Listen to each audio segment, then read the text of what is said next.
오늘 아침 일라디오. 안녕하십니까. 오늘 아침 일라디오 아나운서 오승원입니다. 요즘 외식 물가가 크게 오르면서 도시락을 싸는 직장인들이 늘고 있다고 합니다.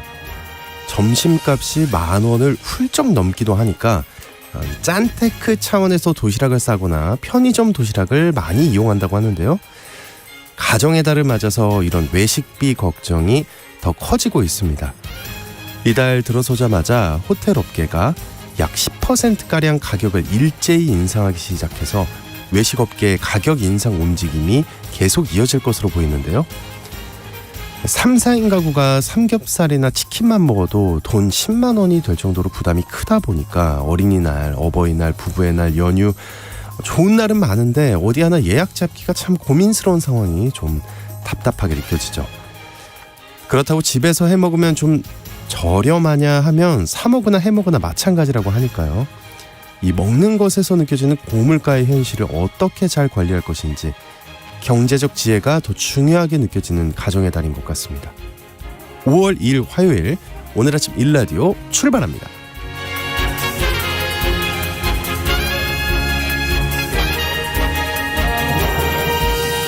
오늘 아침 일라디오 이 시간은 물론 KBS 일라디오의 모든 프로그램은 유튜브 KBS 일라디오 공식 채널이나 모바일 콩 어플리케이션 통해서 실시간으로 함께 하실 수 있습니다. 정치, 경제, 사회, 문화 등 다양한 분야의 명품 콘텐츠도 마련되어 있으니까요. KBS 일라디오 채널 구독과 좋아요, 댓글 많이 부탁드리겠습니다. 자, 화요일 시간에는 농수산 뉴스 텃밭 가이드 시간 준비되어 있고요. 장수직업 시간에는 최근 중대재해법 이후 직장인들 사이에서 뜨는 자격증에 대해서 들어보겠습니다. 자, 오늘 참여하실 퀴즈 나갑니다. 이달부터 11개 어종의 금어기가 시작이 되는데요. 특히 산란기를 맞아서 5월 한 달 동안만 금어기인 도미의 한 종류가 있습니다. 좀 어렵죠? 네, 강태공들은 잘 아실 텐데 잠시 후에 농수산 뉴스 잘 들으시면 답이 있습니다. 힌트를 잠깐 드리자면 너무 이성적으로 생각하시면 안 됩니다. 네, 또 정답과 텃밭 가이드 시간에 궁금한 질문들 있으면 보내주시죠. 추첨을 통해서 농촌진흥청에서 제공하는 웰빙 혼합 잡곡 세트를 한 분께, 향긋한 커피를 드실 수 있는 모바일 커피 쿠폰을 4분께 드리겠습니다. 방송에 참여하실 분들은 단문 50원, 장문 100원이 드는 유료 문자 샵 9730으로 보내주시기 바랍니다. 유익한 정보와 살아있는 이야기가 있습니다. KBS 오늘 아침 일라디오. 농수산 뉴스 시간입니다. 일본 정부가 후쿠시마 원전 오염수를 예정대로 올 봄 혹은 여름에 방류하겠다는 입장을 재차 확인하면서 국내 수산물 소비 감소 우려가 커지고 있는 상황인데요. 이런 와중에 한 소비자 단체가 실시했던 식품 방사능에 대한 소비자 인식도 조사 결과 추이를 내놔서 눈길을 끌고 있습니다. 자세한 내용 살펴보겠습니다. 한국농어민신문의 이진우 기자 연결합니다. 안녕하십니까? 네, 안녕하십니까? 네, 식품 방사능에 대한 소비자 인식도 조사 결과라는 게 어떤 건가요? 이 후쿠시마 원전 사고 이후에 지난 2014년부터 이 제주를 제외한 전국 20에서 65세 성인 1,000명을 대상으로 네. 한국소비자연맹이 매년 해오고 있는 조사인데요. 식품 방사능에 대한 소비자 인식도 조사를 실시해온 이 소비자연맹이 최근에 국회에서 열린 원전 오염수 방류 영향과 수산물 소비 위축 대응을 주제로 한 세미나에서 지난 9년간의 조사 결과 추이를 내놔서 주목이 되고 있습니다. 네, 거의 10년간의 추이를 조사한 것 같은데 어떤 내용을 중심으로 조사한 거죠? 식품 내 방사능 물질에 대한 인식도 그리고 또 수산물에 대한 구입 태도, 정부와 일본의 정책 신뢰도 등에 대해서 인식도를 조사를 했는데요. 일본이 후쿠시마 원전 오염수를 방류하겠다고 밝힌 지난 2021년을 기점으로 해서 수산물에 대한 불신이 높아진 것으로 나타났고요. 우리 정부와 일본 정부의 원전 오염수 관련 정책에 대한 신뢰도도 크게 낮아진 것으로 나타났습니다. 네, 신뢰도가 크게 낮아졌다. 그러니까 식품에서 방사능이 제일 위험한 유해인자로 인식되고 있다 이런 건가요? 그렇습니다. 이 식품 안전성에 대한 유해인자로 방사능이 가장 높은 수치를 나타냈는데요. 원전 오염수 방류 방출 소식이 이게 솔솔 피어오르는 2020년부터 식품의 유해 죄송합니다. 네. 식품 유해인자로 이제 방사능 오염이 79%를 기록하기 시작했고요. 방사능 하면은 제일 먼저 떠오르는 이미지도 후쿠시마 원전 사고가 절반가량을 차지하면서 가장 높은 비중을 나타냈습니다. 특히 방사능 물질이 수산물에 가장 많다는 인식을 나타내기도 했는데요. 네. 그러면서 80%가량이 후쿠시마 원전에서 나온 방사능이다. 이런 인식을 가지고 있었습니다. 그러면은 이거 확실히 좀 수산물 구매를 줄이겠다는 의향이 늘었겠네요. 네, 그렇습니다. 이게 수산물에 대한 구입 태도도 이제 크게 변화를 했는데요. 이제 관리 기준치 이하의 방사능이 검출되더라도 이 검출이 되기만 한다면 구입하지 않겠다. 이런 응답이 증가를 한 겁니다. 네. 이게 세슘을 기준으로 해서 현재 우리나라와 일본은 킬로그램당 100베크렐로 이제 기준치가 정해져 있는데요. 이제 2022년도 조사에서 기준치 이하로 검출이 됐을 때 구입을 하겠느냐 하고 이렇게 수산물 구입하겠냐 하고 물었더니 구입하지 않겠다가 51%, 그리고 또 1베크렐이라도 이거 나온다 그러면 구입하지 않겠다 응답이 18.5%로 나타난 겁니다. 이게 원산지도 마찬가지인데요. 오염수가 방류되면 국내산이든 일본산이든 아니면 수입산이든 간에 수산물 소비를 줄이겠다는 응답이 늘어나는 추세를 보였고요. 그리고 그간 정부 대책에 대해서도 불신이 컸습니다. 네, 이 불신은 우리 정부나 일본 정부 모두 같은 상황이겠죠? 그렇습니다. 이게 사실 이게 제일 중요한 게 아닐까 싶은데요. 우리 정부와 일본 정부가 내놓고 있는 방사능 관련 정보 그리고 방사능 관리에 대한 신뢰도 수준에서는 2022년을 기준으로 일본 정부는 4.2% 정도로 거의 불신에 가까웠고요. 우리 정부에 대한 신뢰도도 21.7%로 크게 낮은 것으로 나타났습니다. 정부가 원전 오염수 방류에 대비해서 해역 방사능 모니터링 강화 이 부분이나 또 국내산 수산물에 대한 방사능 물질 검사 등 강화하는 것을 골자로 해서 대책을 추진하고 있고요. 또 네.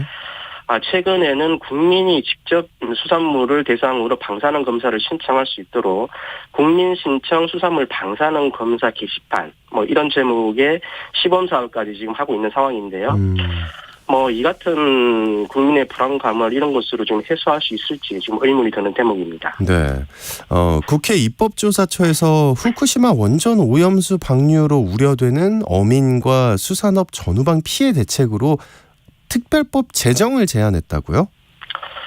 그렇습니다. 같은 후쿠시마 사고 원전 오염수 방류에 따른 수산 분야 피해 대책 특별법 이걸 제정할 것을 제안을 했는데요. 네. 이게 원전 오염수 방류가 어민뿐만 아니라 수산, 유통, 가공 등 전반적인 수산업 분야에 대한 피해가 발생을 하고 그래서 이런 전반적인 부분에 대한 피해 대책을 위해서는 이 별도의 특별법이 필요하다 이렇게 이제 제안을 한 겁니다. 네네.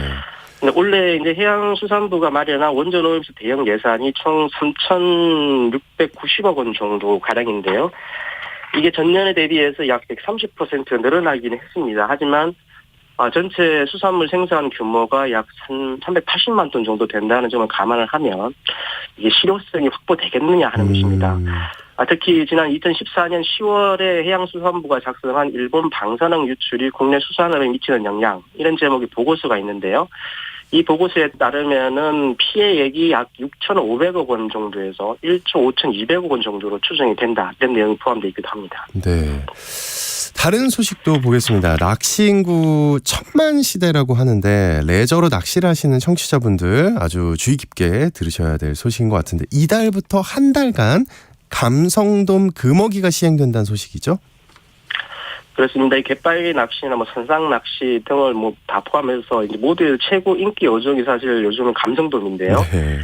이달 감성돔을 잡으면은 어업인은 2천만 원의 벌금 또는 2년 이하의 징역에 처해지고요. 낚시인 등의 이제 비어업인도 80만 원의 과태료가 부과가 됩니다.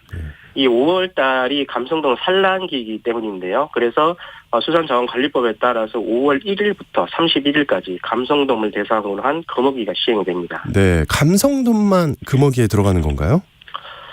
아닙니다. 이달에 금어기가 들어가는 어종이 좀 많은데요. 네. 고등어도 5월 4일부터 6월 3일까지 한 달 동안 금어기가 시행이 되고요.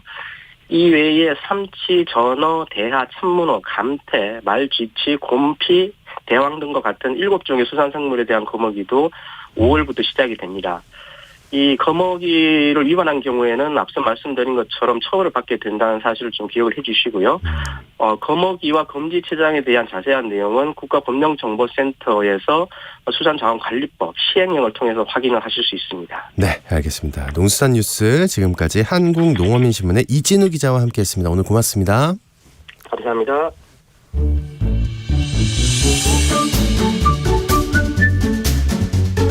아침을 여는 기분 좋은 습관. KBS 오늘 아침 일라디오.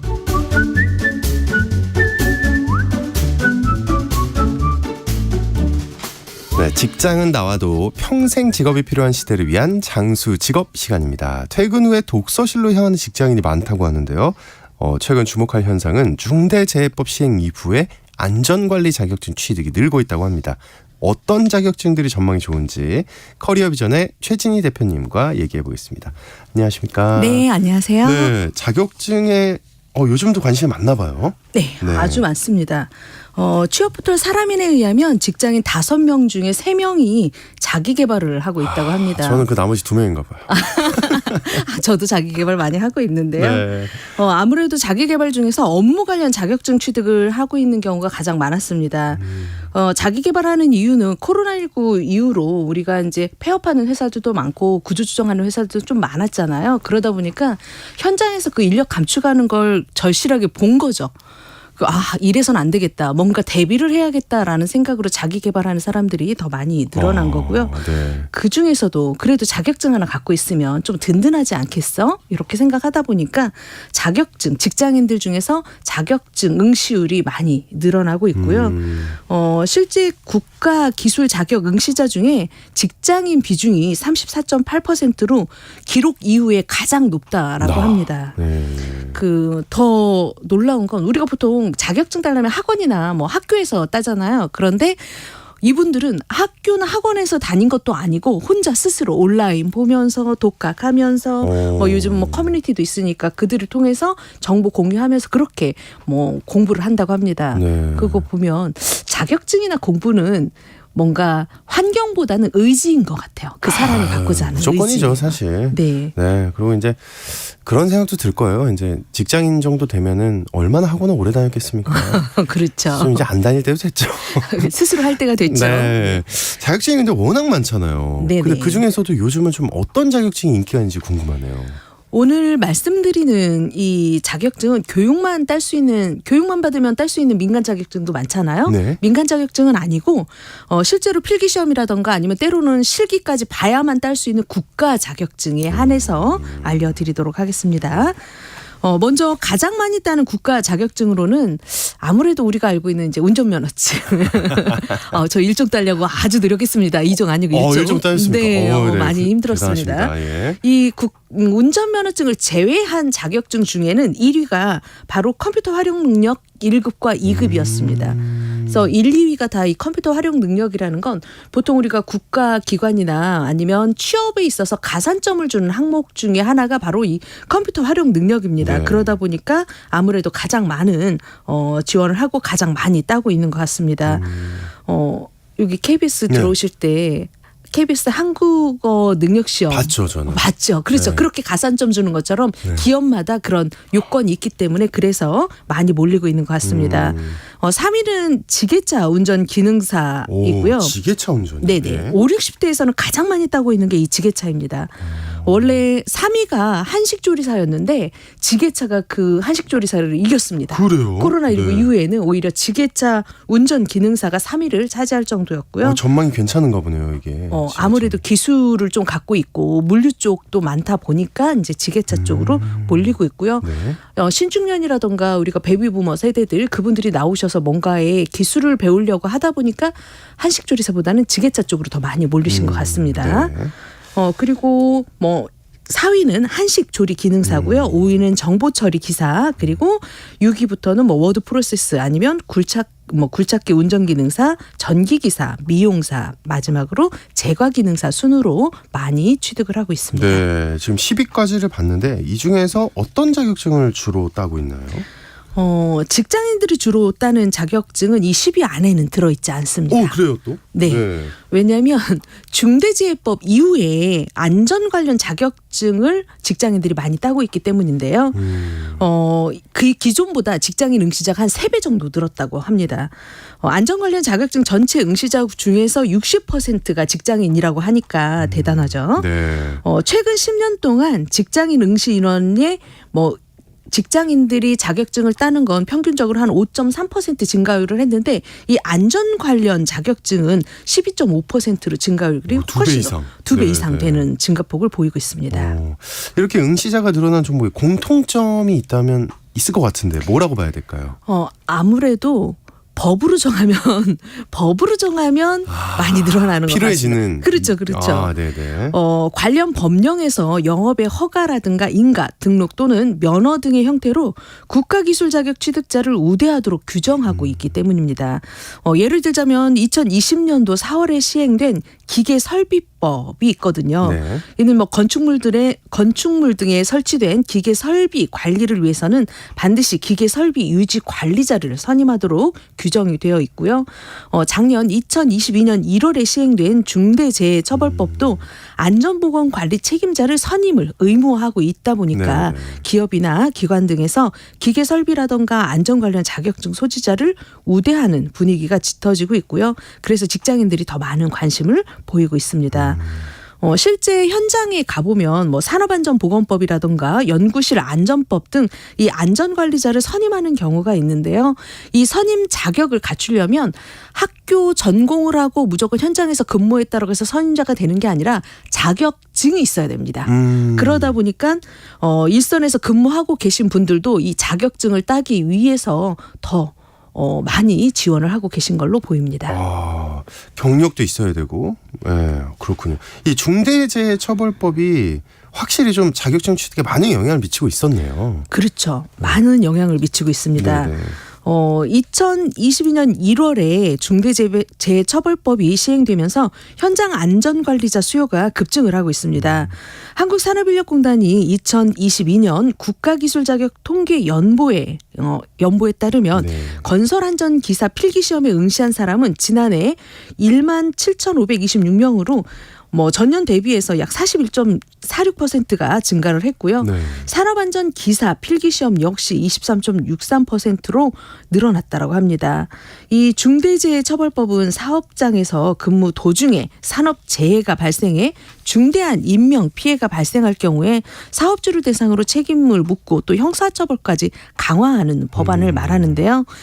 중대재해법 제4조를 보면 사업주 또는 경영책임자가 산업 종사자의 안전, 보건상 유해 또는 위험을 방지하기 위해서 재해 예방에 필요한 인력 및 예산 등 안전 보건 관리 체계를 구축할 것을 아예 법으로 명시를 하고 네, 있습니다. 이미 네. 시행은 됐지만 사실 현장에 가보면 안전관리자 수급하는 게 너무 힘들다고 그래요. 사람을 못 구한다라고 얘기를 합니다. 그래서 중소나 특히 중소 중견 건설사 같은 경우에는 사람을 구인을 하는데 많은 어려움을 겪고 있고요. 그러다 보니까 직장인들 중에서도 아무래도 수요가 많은 쪽으로 몰리게 되겠죠. 그렇죠. 네. 그래서 안전관리 관련 자격증을 따면 내가 나중에 이직할 때도 좀 도움이 될 거 아니야. 직장인들 사이에서는 취업의 백지수표처럼 이렇게 이야. 막 느껴지는 네. 그런 자격증이기도 합니다. 산업안전이나 건설안전 등 이 안전 관련 자격증 취득을 목표로 하는 취업 카페도 생긴 실정입니다. 그러면은 그 직장인들이 많이 응시하고 취득하는 안전 관련 자격증에는 어떤 것들이 있나요? 안전 관련 자격증에는 우리가 기사 등급 산업 산업기사 그리고 기능사 이렇게 나눌 수가 있는데 특히 기사 등급에서는 가장 많이 응시하는 게 건축 설비기사입니다. 약 22.2%로 가장 많이 응시를 하고 있고요. 그 다음으로 산업안전기사가 18.9%입니다. 세 번째로 건설안전기사 순으로 직장인 응시 비율이 급증하고 있고요. 우리가 알고 있는 건설안전이 제일 많이 지원하는 거 아니야? 아닙니다. 어떻게 보면 건축 설비기사가 더 많이 지원을 하고 있습니다. 산업기사 등급에서도 많이 지원을 하고 있는데요. 산업안전 산업기사 가 13.7%로 응시를 하고 있고요. 그 다음으로가 기계 관련입니다. 공조 냉동 기계 산업기사가 13.5%이고요. 그 다음이 바로 건설안전 산업기사입니다. 우리가 보통 자격증을 기사와 산업기사로 나누고 있는데 산업기사 시험은 동일 분야에서 우리가 현장에서 보통 2년 이상의 경력이나 뭐 관련 학과의 전문대졸 이상이면 응시 자격이 주어집니다. 만약에 기사 자격증을 경우에는 산업기사를 따고 2년이거나 아니면 동일 현장에서 4년 이상의 경력이 있거나 4년제 대학을 졸업해야만 자격 응시 자격이 주어지고 있고요. 네. 다만 반드시 대학을 나와야 되냐 그건 아닙니다. 경력이나 전공이 없어도 학점은행제가 요즘은 잘 되어 있잖아요. 그렇죠. 그래서 학점은행제를 통해서 산업기사 같은 경우는 41학점을 취득하면 시험을 볼 수가 있고요. 기사 같은 경우에는 106학점을 이수하면 응시 자격이 주어질 수 있습니다. 그렇기 때문에 고등학교 졸업자 또는 동등 학력의 학력을 가진 사람이라면 누구나 학점은행제를 통해서 학위라던가 이런 자격증을 취득할 수는 있습니다. 네, 학점은행제 좋은 것 같네요. 딱 네네. 들어보니까. 근데 이 안전 관련 자격증을 준비하는 분들이 좀 주의해야 할 점이 있다면 어떤 게 있을까요? 자격증에는 항상 주의점은 있는 것 같습니다. 그래요? 우리가 네. 전망 좋다고 해서 무조건 취득하는 건 좀 좋지는 않은 것 같아요. 특히 학원들은 수강생을 모집하려고 온갖 막 유혹에 있는 그런 문구들을 통해서 학원생을 모집하지 않습니까? 그렇기 때문에 좀 더 중대재해법에 관한 법률 시행 후에 우리가 주의해야 될 점이 있는데요. 지금은 이 수요가 급증해서 안전관리자의 자격을 갖춘 사람을 그냥 바로 뽑기는 하지만 이 수요가 급증한 대신에 좀 더 전문성을 강화하기로 했다고 합니다. 그래서 정부 입장에서는 안전관리자 자격 기준을 강화하는 이런 발의를 하고 있는데요. 당장은 아니지만 1년에서 2년 이내로 안전관리의 질적 수준을 높이기 위해서 기존 안전관리자 자격의 현장 경험이라는 거를 하나 더 추가할 방침이라고 합니다. 지금은 산업안전법에 따르면 안전관리자는 산업안전기사라던가 우리가 건설안전기사 등 이런 자격증 취득이거나 아니면 4년제 대학 산업안전 관련 학과를 졸업하는 조건을 갖추고 이런 조건이 갖춰지면 산업안전관리자로 이제 인정을 해줬었거든요. 그런데 학과와 자격증만 너무 편중하니까 실무 능력은 없는 거예요. 전문성이 좀 떨어진다라는 이런 지적이 있었기 때문에 그래서 산업 현장 생산 분야의 경험을 더해서 전문성을 끌어올리겠다라는 구상입니다. 그렇기 때문에 올해 안에 나는 산업안전 이 관련 자격증만 올해까지는 그래도 내가 이 자격증 갖고 취업은 할 수 있지만 내가 미래를 좀 내다본다면 이제 막 자격증을 따려고 준비하시는 분들은 좀 장기적으로 보시고 과연 내가 시간을 투자해서 이 자격증을 딸 만한 가치가 있는지를 보시고 본인의 커리어에 맞는지를 보시고 좀 도전을 하셨으면 좋겠습니다. 시간 계산도 좀 해야겠네요. 이제는 좀 더. 네, 자격증만 딴다고 취업할 아니라. 수는 없으니까 좀 네네. 알아보시고 땄으면 좋겠습니다. 네. 근데 좀 궁금한 게 혹시 5, 60대가 가장 많이 따고 있는 국가기술 자격증은 어떤 게 있을까요? 앞서 지게차 운전 기능사 네네네. 말씀을 드렸는데요. 아무래도 경제적 노후 대비나 이런 지속적 사회 참여를 위해서 자격증을 취득하는 중장년들도 많이 늘어나고 있습니다. 5, 60대가 가장 많이 따고 있는 국가 자격증 1위는 바로 지게차 운전 기능사고요. 2위는 한식조리 기능사입니다. 그리고 3위는 기 운전 기능사고 조경 기능사도 많이 따고 있습니다. 또 그 외에도 이제 기술이 필요하니까 도배 기능사라든가 전기 기능사, 뭐 최근 조선이나 이런 쪽에서는 용접 기능사가 없다라고 해요. 그래서 용접 쪽도 또 이제 관심 갖고 보고 있습니다. 네, 알겠습니다. 자, 오늘은 직장인들 사이에서 최근 가장 많이 따고 있는 자격증에 대해서 많은 정보 들어봤습니다. 장수 직업 시간 커리어 비전의 최진희 대표님과 함께했습니다. 고맙습니다. 네, 감사합니다. 기본적으로 애들은 많이 이용해요. 또 자기 밥도 때워야 되고 학교 끝나면 아마 거의 우르르르 몰려드는 수준이에요. 안녕하세요. 소유진입니다. 학창시절 학교가 끝나면 친구들과 함께 갔던 문방구, 구멍가게, 분식점. 우리들의 어린 시절 추억의 장소는 이런 곳이었는데 요즘 초등학생들은 한결같이 편의점으로 향한다는 사실 알고 계신가요? KBS 1라디오에서는 어린이날 특집 편의점의 아이들을 방송합니다. 제가 나레이션을 맡은 예능 다큐멘터리인데요. 초등학생, 학부모, 편의점주 등 30여 명을 심층 인터뷰한 프로그램으로 모든 세대가 공감하면서 재미있게 들을 수 있습니다.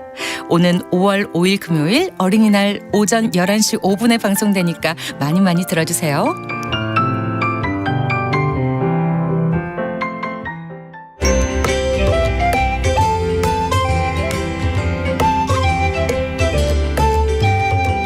상쾌한 하루의 시작. KBS 오늘 아침 일라디오. 도시 농부들의 텃밭 가이드 수원 씨앗도서관 박영재 관장님과 함께합니다. 안녕하세요. 네, 안녕하세요. 네, 오늘 여러분 텃밭과 관련해서 궁금한 점이 있으시면 단문 50원, 장문 100원이 드는 유료 문자 샵 9730으로 지금 바로 문자 보내주시기 바랍니다. 아주 자세하게 답변 드리도록 하겠습니다. 농사작물이 의존적이라서 이거를 기형식물이라고 부르는 게 있다는데 기형식물이요? 네, 이게 무슨 뜻인가요? 네, 보통 이제 식물학자들이 네. 우리가 농사짓는 작물을 식물 가운데에서 분류할 때 기형식물이라고 이렇게 분류를 우리가 합니다. 농사 대상인 작물을요? 네네. 우리가 필요한 수확물을 위해서 이렇게 길들이다 보니까 스스로 살아가지 못하고 이렇게 열매를 혼자 지탱을 못하니까 지주대를 세워줘야 될 정도의 것이 되잖아요. 네네. 네. 보통 이제 강가에 자라는 갈대가 벼의 조상이고요. 그다음에 강아지풀이 조의 조상이라고 이렇게 알려져 있습니다. 이런 야생식물들은 환경 변화에 대한 적응력도 강해서 스스로 열매를 맺고 씨앗을 멀리 퍼뜨리지만 작물은 사람이 심어주고 풀도 잡고 거름도 주고 또 지주대도 세워주고 수확을 해야 하는 작물이죠. 네.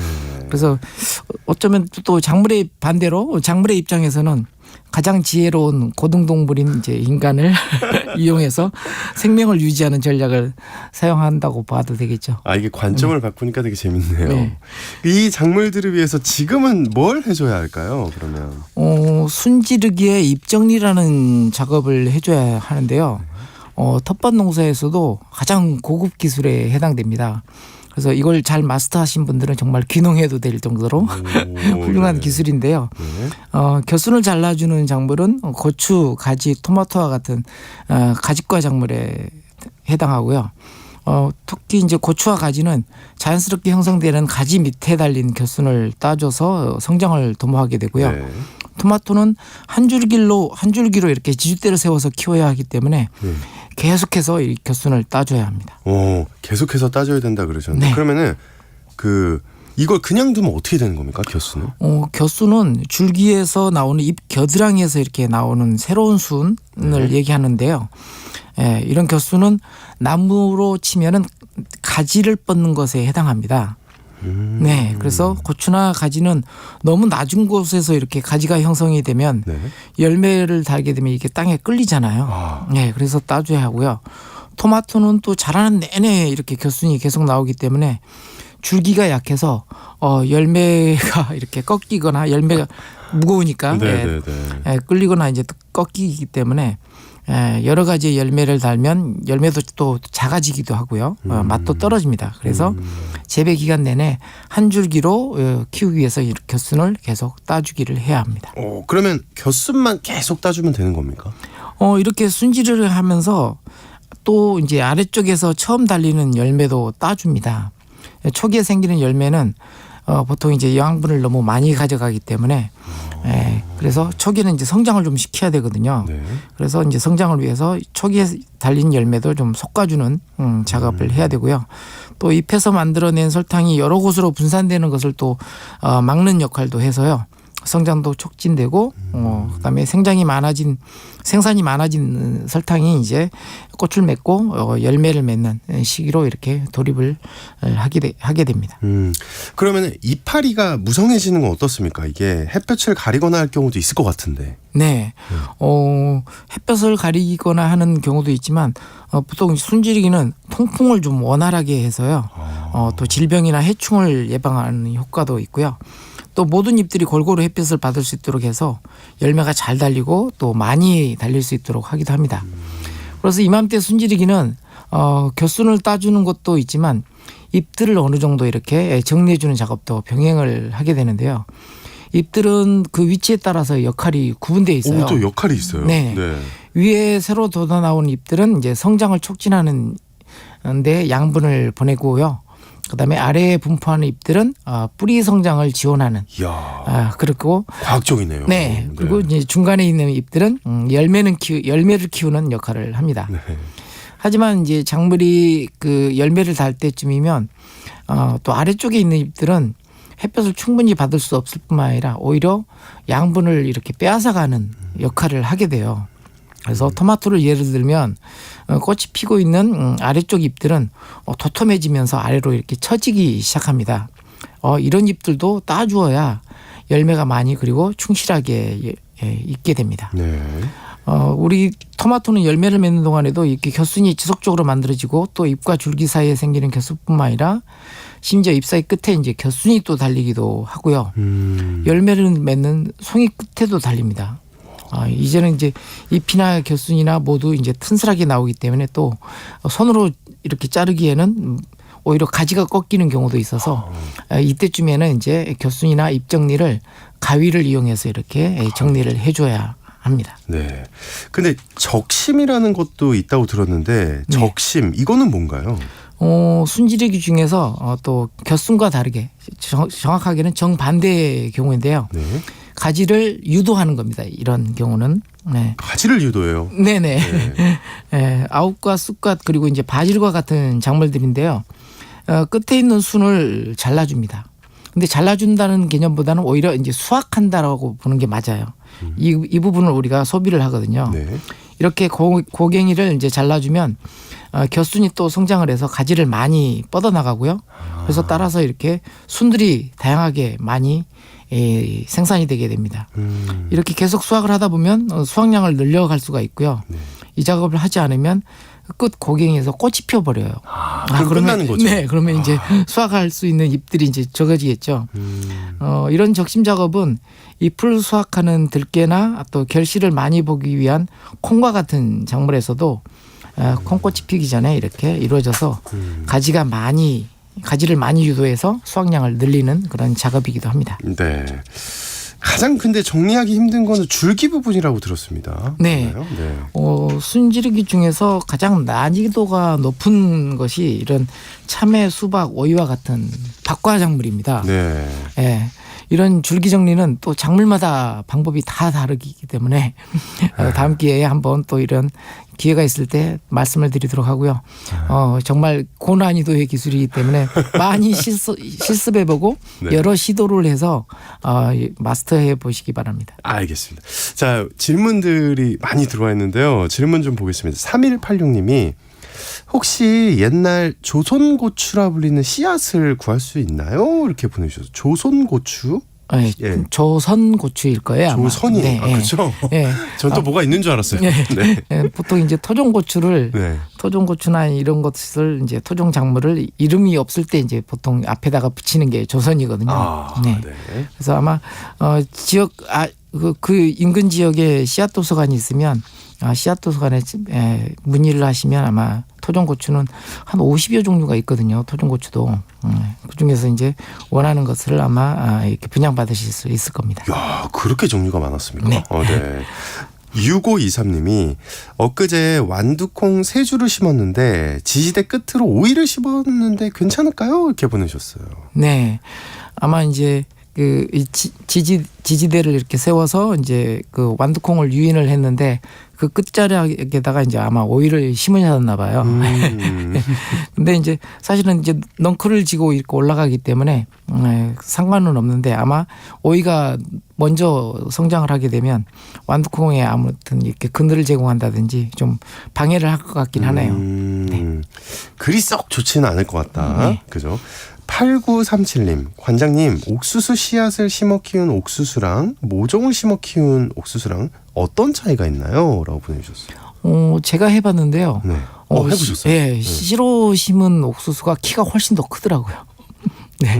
모종으로 키운 옥수수보다는 씨앗으로 심으면 키가 훨씬 크고요. 그다음에 튼튼하게 뿌리를 내려서 굉장히 건강하게 키우실 수가 있습니다. 오, 그렇군요. 무조건 그렇게 해야겠네요. 그러면. 그건 이제 선택이죠. 예. 왜냐하면 이제 풀 문제라든지 여러 문제가 있어서. 알겠습니다. 또 1122님, 어린 모종의 떡잎을 갉아먹는 얼굴 없는 벌레가 궁금한데 어떤 종류들인지 알아낼 방법이 있을까요? 라고 보내주셨어요. 네, 어린 모종의 떡잎이라고 하면 아마 이제 십자가 작물들일 것 같은데요. 보통 이제 이때쯤 나오는 그 벌레들이 그 총체벌레라고 해서 정말 눈에 잘 안 보입니다. 너무 조그매서요? 너무 적어서, 적어서 현미경적인 크기입니다. 근데 이렇게 구멍을 뻥뻥 뚫어놓기도 하고 그런 것들이라서 되게 이제 이렇게 갉아먹지는 않고 아마 이제 이렇게 황색으로 반점이 생기는 그런 것일 텐데요. 예. 이제 모종 떡잎은 좀 조금 있으면 이제 어차피 번잎이 나와서 건강하게 자라면 이제 필요가 없기 때문에 걱정을 안 하셔도 될 것 같고요. 보통 이제 그 잎사귀의 뒷면이라든지 이런 데를 좀 자세히 들여다보면 벌레의 정체를 확인하실 수가 있습니다. 잎사귀 뒷면을. 네. 또 4943님, 수경 재배한 식물을 땅에 심을 때 주의사항을 알고 싶어요. 라고 보내주셨어요. 네.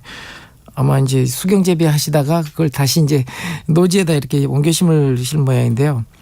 수경 재배한 것들은 이제 뿌리가 굉장히 발달이 잘 안 돼 있는 그런 이제 경우가 많아서 특히 이제 땅에서 스스로 이렇게 양분을 흡수할 정도의 그런 능력이 없어서 옮겨 심 때 좀 약간 그늘을 좀 만들어줘서 뿌리가 땅에서 이제 활착을 할 수 있도록 좀 도와주시는 게 아무래도 적응하고 뭐 몸살을 앓는 것을 좀 막을 수 있을 겁니다. 네. 8287님, 작년 가을에 파종한 도라지 씨앗이 지금도 싹이 나지 않고 있습니다. 무엇이 문제일까요? 라고 보내주셨어요. 네. 너무 오랫동안 난다는 거 아닐까요, 이거? 네, 도라지는 원래 좀 싹이 좀 늦게 나오는 편입니다. 얼마나 걸려요, 보통? 보통 저도 이제 봄에 이렇게 뿌려놓으면 한 6월쯤에 이렇게 보이거든요. 예, 그리고 이제 그때쯤은 풀하고 같이 치여 있어서 풀을 이제 잡아주면서 이렇게 도라지를 관리하는 경험을 많이 했습니다. 네. 조금 더 기다려 보시죠. 예. 그래요? 예. 더 기다려도 되는 겁니까? 작년 가을인데요? 보통 이제 겨울철에 파종을 하거든요. 봄에도 파종하긴 하지만. 네, 알겠습니다. 자, 8346님, 대파를 텃밭에 세워서 심었는데요. 눕혀 심는 것과 차이가 있나요? 이렇게 보내주셨어요. 네, 보통 이제 대파를 텃밭에 이렇게 눕혀 심는 이유는 뿌리 쪽으로 이렇게 들어가는 부분이 줄기가 좀 길게 땅속으로 들어가서 하얀 연백 부분이 좀 길어지게 만들기 위해서 이렇게 눕혀 심는 경우거든요. 네. 그래서 세워 심어도 이렇게 북죽이라서 이 줄기 부분을 좀 많이 흙으로 덮어주면 연백 부분이 길어지기 때문에 상품성이 좋아집니다. 네, 알겠습니다. 7055님, 참깨 씨가 작아서 이거 심을 때 어떻게 할까요? 이렇게 보내주셨어요. 네, 참깨 씨나 도라지 씨앗 같은 경우가 굉장히 자라요. 그래서 손으로 이렇게 하나씩 만질 수가 없거든요. 안 될 것 같아요. 네. 그래서 보통은 이제 참깨 씨하고 비슷한 모래를 좀 섞어서 이렇게 흩어 뿌리기를 주로 합니다. 네. 근데 이제 만약 씨앗이 적다 그러면 조그만 작은 병에다가 병 뚜껑에 구멍을 그 씨앗이 나올 정도의 구멍을 뚫어서 그 병에 넣은 상태에서 이렇게 톡톡톡 이렇게 하게 되면 씨앗을 절약하면서 전뿌림 방식으로 이렇게 씨앗을 파종할 수가 있습니다. 네, 전뿌림 방식으로. 네. 8998님, 고추 탄저병 예방 알려주세요. 이렇게 보내주셨어요. 네, 아무래도 고추는 이제 탄저병이 가장 중요한 문제인데요. 먼저 가장 중요한 방법은 그 같은 자리에 계속 고추를 심지 않는 게 가장 중요하고요. 그다음에 비가림이라든지 이런 걸 통해서 흙을 통해서 이렇게 비산되는 그 균이거든요. 그래서 그런 것들을 예방할 수 있는 그 멀칭을 한다든지 또는 비가림을 한다든지 이런 방식으로 예방할 수가 있습니다. 네, 알겠습니다. 질문들이 더 남았는데 시간상 다음 주에 계속 이어가는 걸로 여러분들도 질문 많이 보내주시기 바랍니다. 자, 텃밭 가이드 시간 수원 씨앗도서관의 박영재 관장님과 함께했습니다. 오늘 고맙습니다. 네, 감사합니다. 네, 0957님, 정답 감성돔입니다. 예, 오늘도 좋은 날 되세요라고 보내주셨고요. 4254님, 정답 감성돔. 예전부터 취미가 낚시라고 하지만 먹고 사는 게 문제라 자주 하진 못해요. 힌트가 좋았네요. 웃음 보내주셨습니다. 아유, 멀려. 네, 8937님, 오늘 아침 일라디오 오늘의 정답은 감성돔. 5월부터 금어기 어종이 참 많네요. 어린 어종들이 잘 자랄 수 있도록 어부님 모든 분들이 꼭 지켜주시면 감사하겠습니다. 오늘도 배웁니다 하고 보내주셨습니다. 네, 진짜 금어기는 꼭 지켜야 됩니다. 미래를 위해서도요. 자, 3345님, 감성돔입니다. 잘 몰랐었는데 오늘 알게 됐어요. 감사합니다. 오늘 아침 일라디오를 통해 똑똑한 사람이 되고 있어요 해주셨습니다. 저도 그렇습니다. 우리 모두가 그럴 거라고 생각하고요. 앞으로도 계속 오늘 아침 일라디오 사랑해 주시길 바라고요. 어제부터 커피 쿠폰 4분께 보내드리고 있습니다. 당첨자는 홈페이지에서 확인하실 수 있습니다. 저희는 내일 다시 건강하게 돌아오겠습니다. 좋은 하루 보내세요.